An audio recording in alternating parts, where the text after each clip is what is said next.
নমস্কার বন্ধুরা, আজকে আমি আপনাদের সাথে শেয়ার করব হৃদয়হরণ পাকন পিঠে। শীতকাল মানেই তো পিঠে পুলি, আর এই সময়ে আমরা অনেকেই অনেকভাবে পিঠে বানিয়ে থাকি। তবে একবার হলেও এইভাবে পাকন পিঠেটা বানিয়ে খেয়ে দেখুন, খেতে দারুণ লাগে। হাতের কাছে থাকা মাত্র 2 থেকে 3টি উপকরণ দিয়েই তৈরি হয়ে যায়, আর এত নরম তুলতুলে রসালো সুস্বাদু পাকন পিঠে তৈরি হবে, সেটা না খেলে বিশ্বাসই করবেন না। আশা করছি প্রত্যেক দিনের মতো আজকের রেসিপিটাও আপনাদের ভীষণ ভালো লাগবে। তাহলে চলুন শুরু করি। আজকের পাকন পিঠাটা তৈরি করার জন্য সবার প্রথমে একটা কড়ার মধ্যে আমি 2 চামচ ঘি দিয়ে দেব।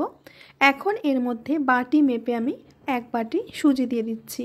আজকের পিঠাটা কিন্তু আমি সুজি দিয়েই তৈরি করব। স্বাদ মতো লবণ দিলাম।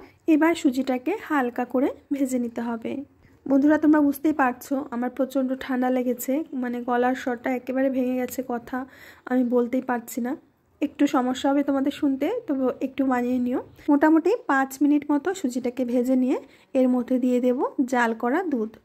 দুধটা কিন্তু যে বাটি মেপে আমি সুজি নিয়েছি সেই বাটিরই 2 বাটি দুধ দিয়ে দিচ্ছি। মানে 1 বাটি সুজির জন্য 2 বাটি দুধ দিতে হবে।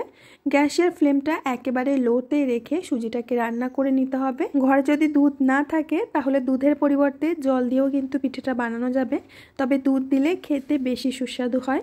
শুরু থেকে শেষ পর্যন্ত কিন্তু গ্যাসের ফ্লেমটাকে লোতেই রাখতে হবে। এখন এর মধ্যে দিয়ে দেব কোরানো নারকেল। এখানে 4 চামচ মতো নারকেল কোড়া আমি দিয়ে দিচ্ছি। এতে করে পিঠাটা খেতে কিন্তু আরও বেশি সুস্বাদু হবে। খুব ভালো করে মিশিয়ে নেব। আর এখন সুজিটা দেখতেই পাচ্ছ একটা ডোয়ের মতো হয়ে গেছে। নারকেলটাকে ভালো করে মিশিয়ে নিয়ে এখন সুজিটাকে নামিয়ে নিতে হবে। একটা প্লেটের মধ্যে আমি নামিয়ে নিচ্ছি। এই সুজির ডোটা কিন্তু ঠান্ডা করা যাবে না, গরম গরম থাকতেই সুজির ডোটা খুব ভালো করে সফট করে মেখে নিতে হবে। ভিডিও চলতে চলতে একটা রিকোয়েস্ট বন্ধুরা, ভিডিও দেখে যদি ভালো লাগে প্লিজ লাইক করবে, কমেন্ট করবে, বন্ধুদের সাথে শেয়ার করবে। কথা বলতে বলতে আমি সুজির ডোটা খুব ভালো করে মেখে নিয়েছি। এখন এখান থেকে অল্প অল্প করে ডো নিয়ে পিঠেগুলো বানিয়ে নেব। তো হাতের মধ্যে প্রথমে নিয়ে গোল করে নিতে হবে। পিঠেগুলো আমি খুব বেশি বড় করব না, আর একদম ছোটও করব না, মিডিয়াম সাইজের পিঠেগুলো তৈরি করব। গোল করার পর এরকম হাতের সাহায্যে একটু চ্যাপটা করে তারপরে হার্ট শেপ দিয়ে নেব। তো তোমরা দেখতে পাচ্ছ খুব সুন্দর করে এরকম হার্ট শেপ দিয়ে নিতে হবে, তাহলে পিঠেটা দেখতে খুবই সুন্দর লাগবে। পিঠেটাকে আমি সুন্দর করে হার্ট শেপ দিয়ে নিয়েছি। এখন সাইড থেকে একটা ডিজাইন করে দেব। তো একটা চামচের সাহায্যে ঠিক এইভাবে 3 থেকে 4টি দাগ টেনে দিতে হবে, তাহলে পিঠেটা দেখতেও সুন্দর লাগবে। তো দুপাশ থেকেই আমি এরকম করে দাগ টেনে দেব। সুজিটা যদি খুব সুন্দর করে মাখা হয় পিঠেগুলো কিন্তু খুবই ভালো হবে। তো এবার দেখো চামচ দিয়ে ঠিক এরকম করে একটা ডিজাইন করে দিচ্ছি। খুব সুন্দরভাবে একটা পিঠা আমাদের তৈরি করা হয়ে গেছে। আর একইভাবে সবগুলো পিঠা আমি তৈরি করে নিয়েছি। দেখতে পাচ্ছ যে কত সুন্দর লাগছে। পিঠেগুলো ভাজার জন্য আমি কড়ার মধ্যে রিফাইন্ড অয়েল খুব ভালো করে গরম করে নিয়েছি। গ্যাসের ফ্লেমটাকে হাইতে রেখে পিঠেগুলো একে একে আমি দিয়ে দিচ্ছি। যেহেতু সুজির পিঠে তেলটাকে ভালো করে গরম করে না নিলে পিঠেগুলো কিন্তু ফেটে যাবে। তো পুরো হাই ফ্লেমে দিয়ে আমি পিঠেগুলো দিয়ে দিয়েছি। সমস্ত পিঠেগুলো যখন দেওয়া হয়ে যাবে তখন গ্যাসের ফ্লেমটাকে হাই টু মিডিয়ামে রেখে পিঠেগুলো ভেজে নিতে হবে। তো একটা পাশ যখন একটু হালকা লাল হয়ে গেছে, এখন এইভাবে আমি উল্টে দিচ্ছি।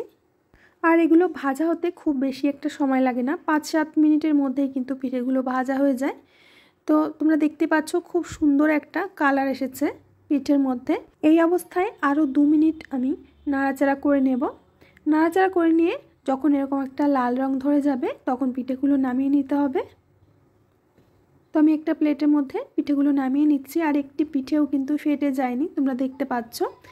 তো তেলটাকে ভালো করে গরম করে নিয়েই কিন্তু পিঠেগুলো ভেজে নেবে। এখানে আরও একটি ব্যাচ আমি ভেজে নিচ্ছি। একইভাবে সবগুলো পিঠে আমি ভেজে নিয়েছি।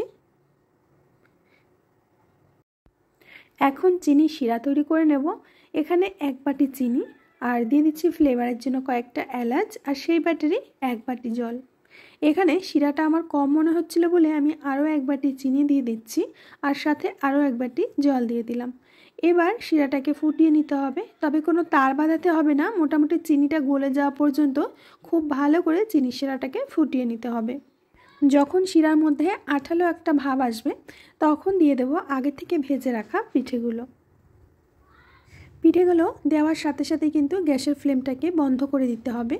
আর এই পিঠা শিরার মধ্যে মোটামুটি ধরো 20 মিনিট মতো রাখবে, তার বেশি রাখবে না, তাহলে কিন্তু পিঠেগুলো এতটা নরম হয়ে যাবে তখন আর তুলতে পারবে না। তো আমি ঢাকা দিয়ে মোটামুটি 20 মিনিট রেখে দেব। 20 মিনিট পরই এটা পরিবেশন করার জন্য একেবারেই রেডি হয়ে গেছে। দেখতেই পাচ্ছ রস ভরে একেবারে টইটুম্বুর হয়ে গেছে। পিঠেগুলো দেখতে কতটা পরিমাণে লোভনীয় হয়েছে।